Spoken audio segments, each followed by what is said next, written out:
Hey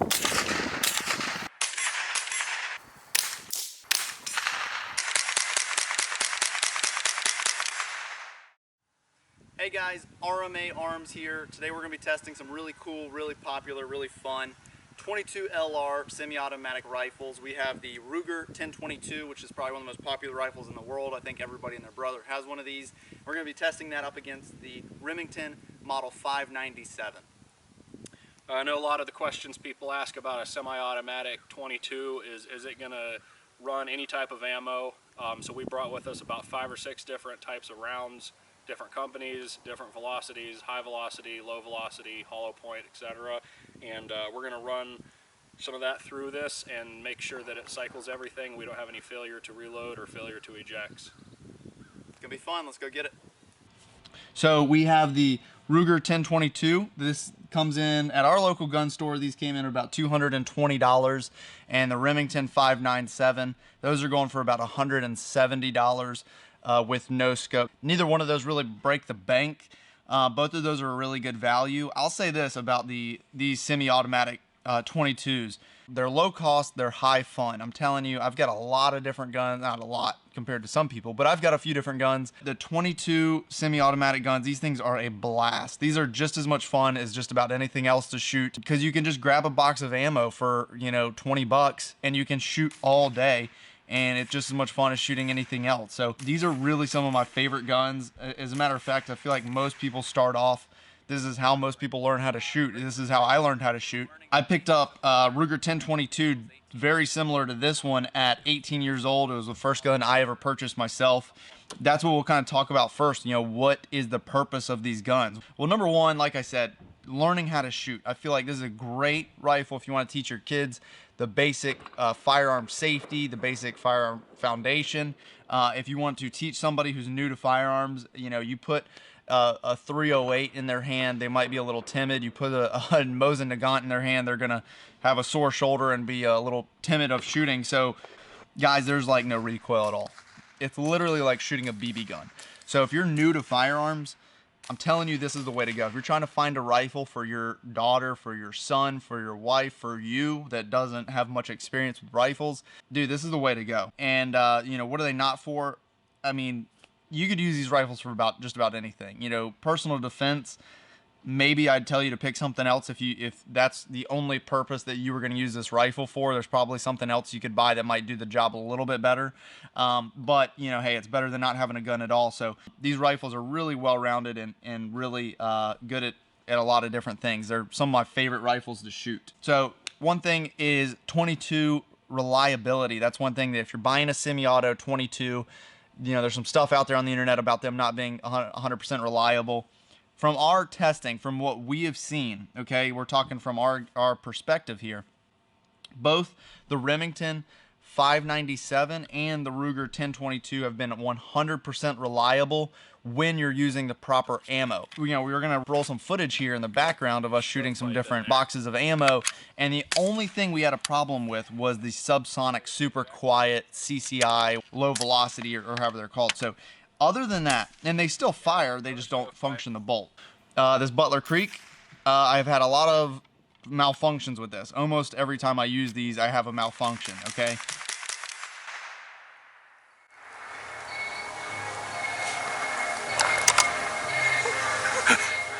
Maybe we'll talk about those later in a future video. But the point is that if you're using the right magazine and the right ammo, these things are completely 100% reliable, at least in our opinion. And the guy that actually owns this from RMA Arms, he said he's never cleaned this thing, never lubed it or oiled it. And I know that'll probably make some of you gun guys out there freak out, but it still works 100% of the time. It's amazing. And accuracy, from me, from what my perspective was, is they're both pretty bloody accurate. You know, we had a blast shooting these things, and if you're good, then it's gonna shoot well. You know, if you do what you need to do with the trigger, with your trigger discipline and your breathing or whatever, you can put some really small groups on paper. But I'm not a competition shooter. What we really use these for is just for some fun, for some training, like I mentioned before. You know, if you're a competition shooter, there might be something better out there. I don't know. I'm not that accurate, so I can't really say much about it. But for what I do, for hitting steel from 100 yards away or so, these things are incredible. These things are awesome. Both of them have 10-round magazines. Both of their magazine releases are kind of weird, if you ask me. This one's kind of got like, I don't know, kind of like an AK, I guess.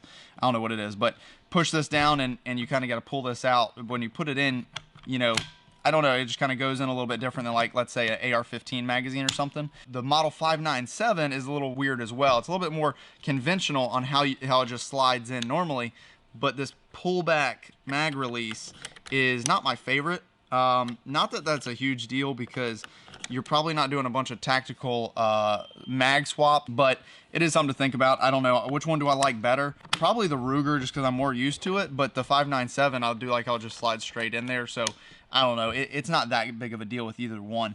And that kind of brings us to our next subject, customization. You can turn either one of these into whatever you want. I mean, you can make them look, there's so many different stocks out there. You can make them look like ARs. You can make them look like whatever. Different, you know, barrels, different trigger groups. For example, like I said, this is one of the first rifles I bought. So throughout the years, I started tinkering with it and putting different things on here. I put this stock on there and painted it and put this iron sight. And the bottom line is that you've got so many different options. They're a lot of fun to play with. You know, they're a lot of fun to mess around with and kind of build and make your own. And if you don't like something that you've done to one of these rifles, you can always buy another one or turn it back into stock or whatever. So that brings us to our next subject, weight. When we're talking about the Ruger 1022, this guy came in at 4 pounds and 15 ounces in this configuration. The wood stock gives it a little bit of weight.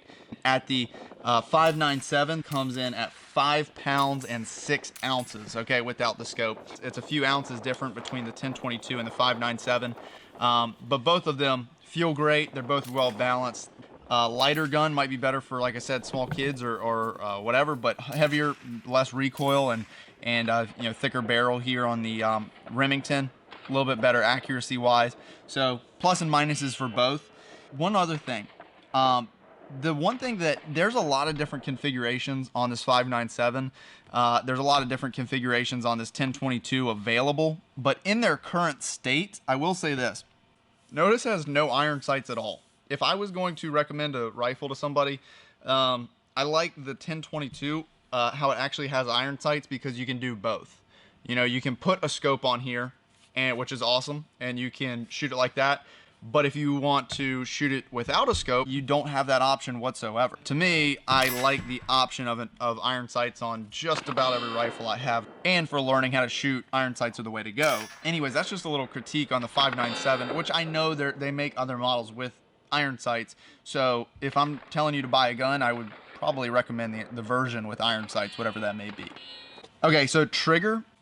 To me, the trigger on the Ruger 1022, there's the reset.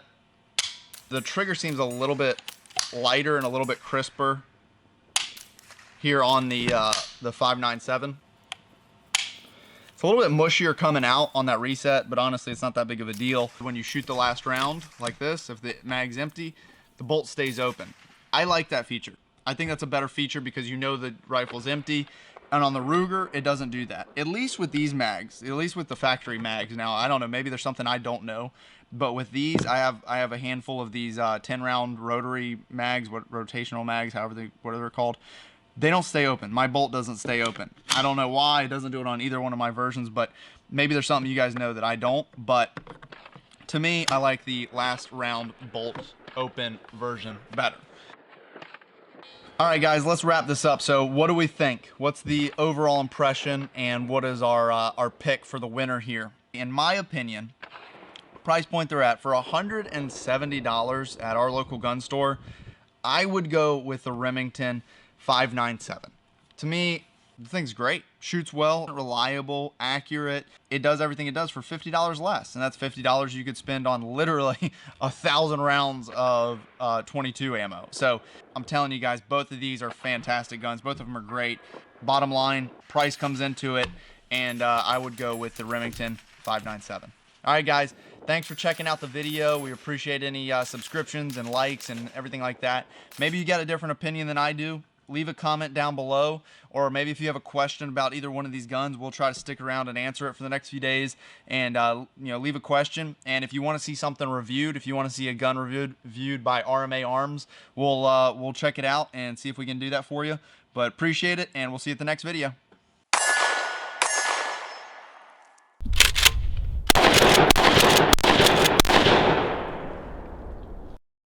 Because like I said, the slide or the bolt did not move back. Pretty much all of our stuff has just blown everywhere and created a small landfill.